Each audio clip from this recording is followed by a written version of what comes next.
My name is Miriam Caldwell, and I'm 65 years old. I've spent most of my life keeping my family afloat, quietly taking responsibility for everything no one else wanted to handle. I never expected the day I would lie on a hospital bed, facing emergency surgery, to feel so lonely and abandoned. The fluorescent lights overhead cast a harsh glow on the pale hospital walls, making the room feel smaller, colder. My heart hammered against my ribs. A mixture of fear and disbelief twisting through me. I clutched the thin sheets, trying to steady my shaking hands. The nurse had just left after explaining the procedure: tumor removal. Immediate. Unavoidable. And now, I had to make one more call. I dialed my daughter's number, my voice already tight with anxiety before she even answered. "Clara, I need you to watch the twins for a few hours," I said, trying to sound calm despite the racing thoughts. "I'm going into surgery right now." Her laughter came through the phone before any sympathy. "Mom, we can't cancel Adele tickets. You know, my mother-in-law has been planning this for months. It would ruin the whole evening." I froze. My throat went dry. "Clara, this isn't just a checkup. It's surgery. I could be under anesthesia for hours. They'll be 8 months old. And you're being a problem again." "Mom, always so dramatic," she interrupted, her tone sharp. "Final." I could hear her father in the background murmuring agreement, dismissive, like my life and my fears were inconsequential. Shock collided with fear. My mind flitted between disbelief and rising panic. I've handled crises before: illnesses, bills, emergencies, but nothing had ever left me feeling this small, this unseen. I had been the reliable one, the steady hand for decades, the person everyone counted on without question. And now, the very people I trusted most were choosing a concert over my safety. I gripped the bed rail tighter, trying to ground myself, forcing a calm that didn't exist. I had always been capable, prepared, and responsible. I had made countless sacrifices, carried burdens others ignored, and yet here I was, facing the stark truth that some things even I couldn't manage alone. The phone clicked as Clara hung up, leaving only the hum of the fluorescent lights and my shallow breathing. I leaned back against the stiff pillow, staring at the ceiling, and realized I would have to find another way, even if it meant facing the surgery entirely on my own. Lying in the hospital bed, I felt the quiet hum of machines and the antiseptic smell of the room press against me. But my mind was elsewhere, years away from this stark white space. I thought about the life I had built, the countless sacrifices no one ever acknowledged. I had been the family's anchor for decades, the one who quietly ensured everyone else's stability, while my own needs often went unmet. Clara had never asked for much, not for herself, but she had learned to expect everything from me without gratitude. I remembered the time her car broke down halfway across town. I didn't hesitate. I covered the repairs out of my own savings, delaying a checkup I had been long overdue for.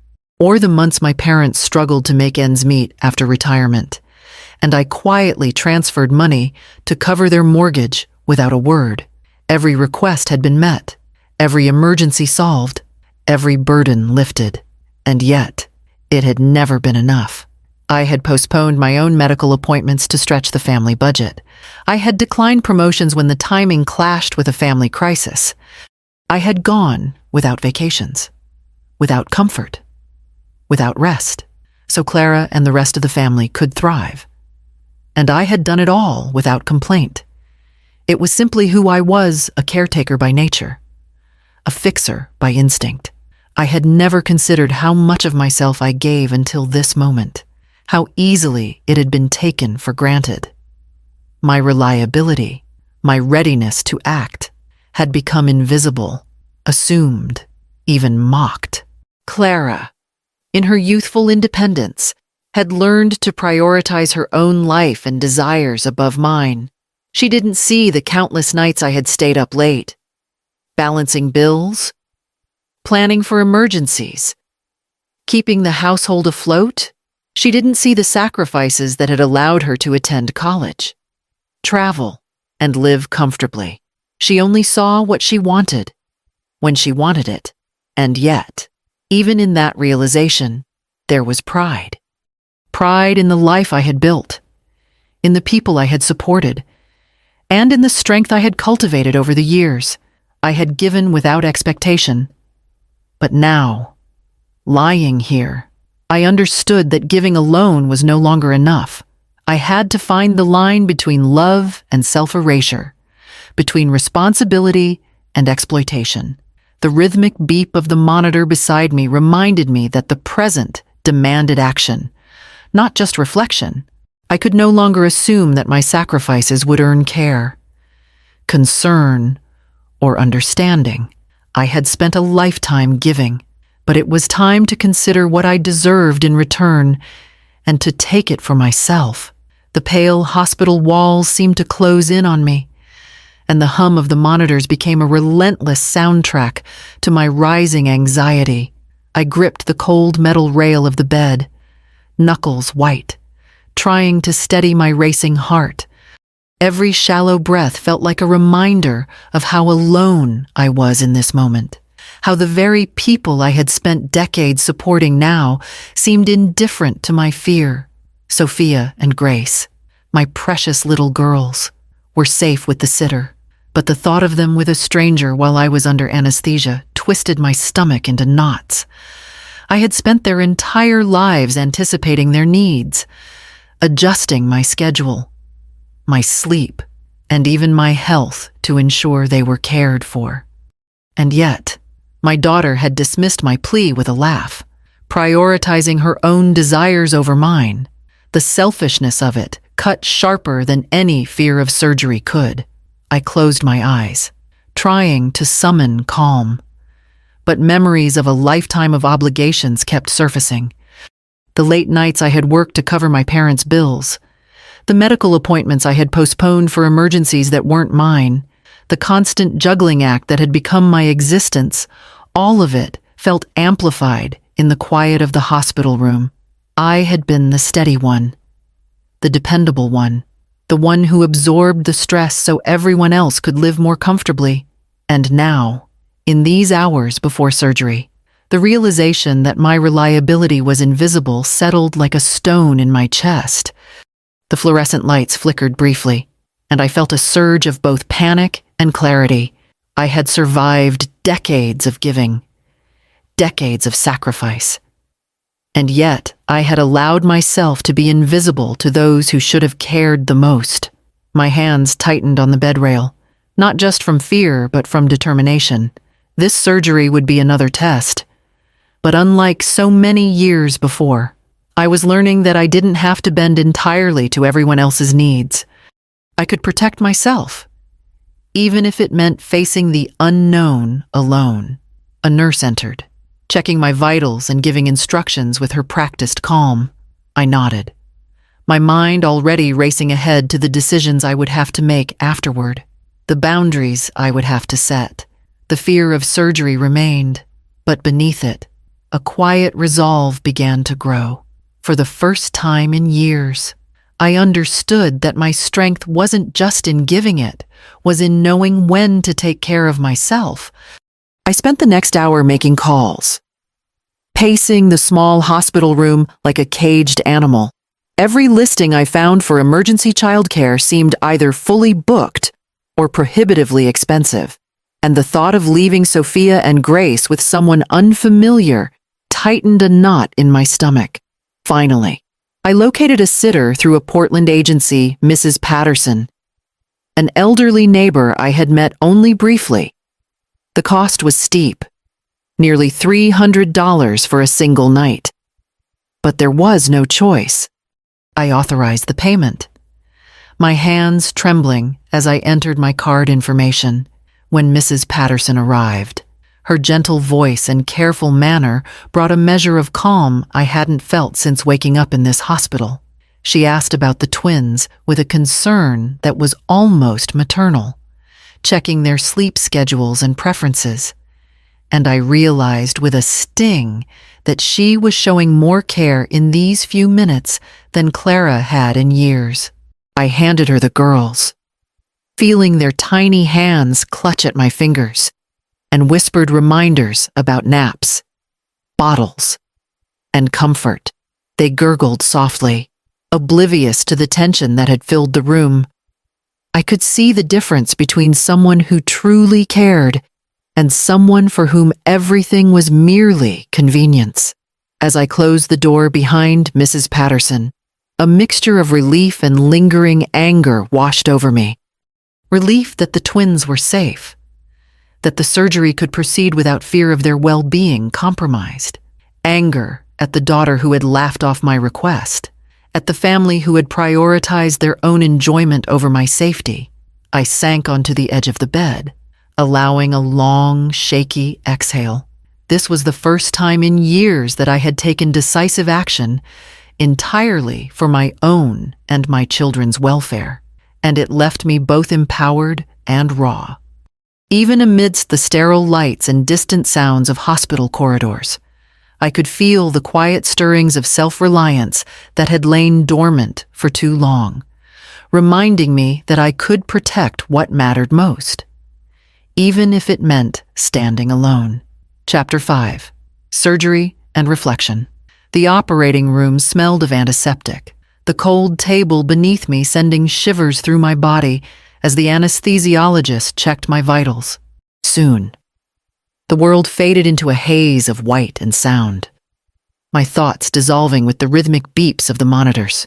When I awoke in recovery, the surgeon's gentle smile brought the news. It's out. Benign. Everything went well. Relief washed over me. But it was tempered by the weight of years spent giving, sacrificing, and being taken for granted. I let my mind drift over decades of conditional family love. I had attended to everyone else's needs, paying bills, covering emergencies, smoothing crises while my own health and well-being came last. Clara had always assumed my presence and care were inexhaustible, never questioning the cost. Lying there. The contrast between surviving surgery and enduring emotional neglect pressed on me. I realized that decades of giving without boundaries had left me vulnerable, shaping the person I had become, but never protected. I could not undo the past, but I could decide the future. The soft beeping of the monitors reminded me that my strength had always been in action and responsibility, but it could no longer come at my expense. In that sterile room, the seed of boundary setting took root. I would prioritize my health, autonomy, and my daughter's safety above anyone else's convenience. A quiet sadness lingered, mingled with relief. The tumor was gone, but so too were the illusions of unconditional appreciation and limitless demand. The awakening was subtle, yet powerful, leaving me with a cautious hope for the life I could finally reclaim. The morning sun filtered through the half-drawn blinds, casting thin stripes across the hardwood floor of my apartment. I sat at the kitchen table with my laptop open, the twins still asleep in their cribs, and my fingers hovered over the keyboard. For years, I had been the family's financial backbone, the one who quietly paid bills, covered emergencies, and ensured that no one ever had to face the consequences of their choices. Today, that pattern would end. I started by canceling the automatic transfers I had set up for my parents. $500 a month, plus groceries, plus emergency funds they were no longer mine to give away. I felt a pang of guilt as I confirmed the last transfer, the familiar sense of responsibility tugging at my chest. But beneath it was a flicker of something I hadn't felt in years: relief. Relief that the money I had been sacrificing for others would now stay in accounts earmarked for Sophia and Grace, for their future, and for the security I had long postponed for everyone else. Next came the credit cards I had provided my parents for emergencies. I made the calls, navigating polite protests and thinly veiled indignation on the other end of the line. Each cancellation felt like a release, a reclaiming of boundaries I had never allowed myself before. Their surprise and muted anger only confirmed what I had long suspected: my generosity had been assumed. My limits ignored, finally. I blocked their numbers, muting years of intrusion and obligation. The silence that followed was deafening. At first, it carried a sharp edge of fear. What would they think? Would they retaliate? But slowly, it softened into a quiet space that I could breathe in, a space that belonged to me and my daughters. I leaned back in my chair and exhaled, letting the tension that had wrapped around me for decades loosen.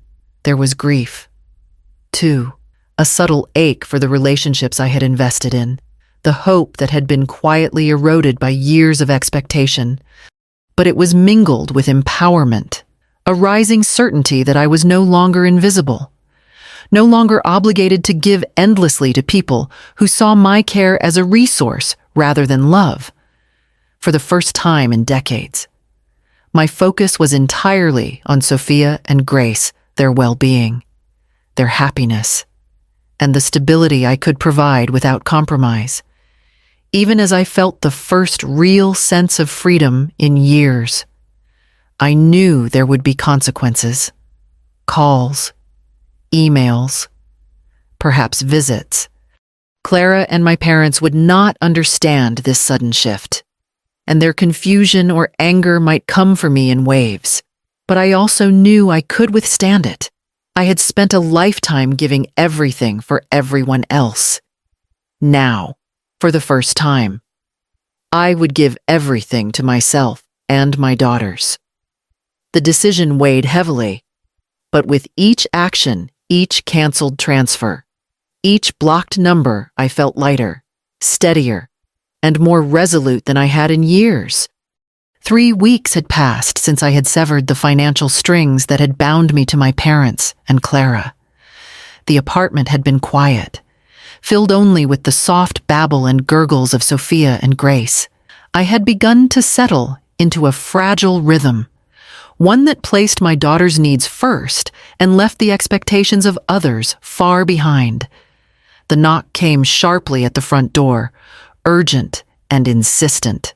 My heart tightened, a familiar mixture of fear and irritation rising.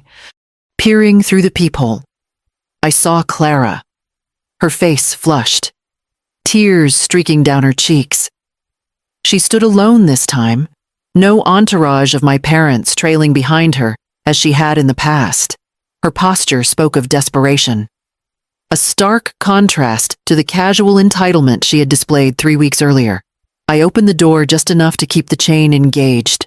"Clara," I said evenly. "What's going on?" She took a deep breath, words tumbling out in a rush. "Mom, you have to help them. Dad lost his job, and they're going to lose the house. We can't manage without you." Her voice cracked, and for a moment, I saw a flicker of vulnerability that had always been buried beneath her entitlement. I kept my expression calm, measured. "I've already stepped back," I said softly. "Everything I gave for years stays where it belongs now, with Sophia and Grace." Her hands clenched at her sides, and she took a step closer. "But you've been helping us for decades. How can you just leave them?" The truth was clear.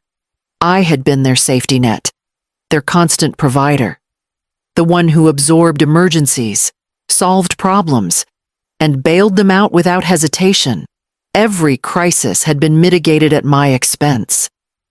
And now, faced with the consequences of that dependency, Clara wanted me to return to the old pattern. "I can't," I said firmly, my voice steady despite the ache in my chest. "I've given what I could. Now it's time for them to handle their own choices. For the first time. My priority is my daughters and my well-being. Her face fell, disbelief and panic mingling. Mom, please, just this once. I held her gaze and shook my head. The weight of years of invisible labor pressed down, but beneath it, a sense of empowerment surged. The person who had spent decades bending for everyone else was no longer bending. I was standing, finally, fully aware of my own worth and the boundaries I would no longer compromise. Clara's desperation highlighted everything I had carried for years, and in that moment, the balance had shifted over the next few days. Calls and messages came from Clara and my parents, each one more desperate than the last. They wanted explanations, assurances, anything that would return me to the role I had always played, the constant provider, the invisible fixer. Clara's messages were particularly insistent, alternating between guilt-laden apologies and subtle reminders of past generosity. I'm sorry, Mom. One text read, I didn't realize how hard this has been. If you help now, maybe we can make things right. I stared at the screen, feeling a familiar tightness in my chest. The words weren't apologies at all. They were transactional. Love and remorse were offered only in exchange for the return of my support.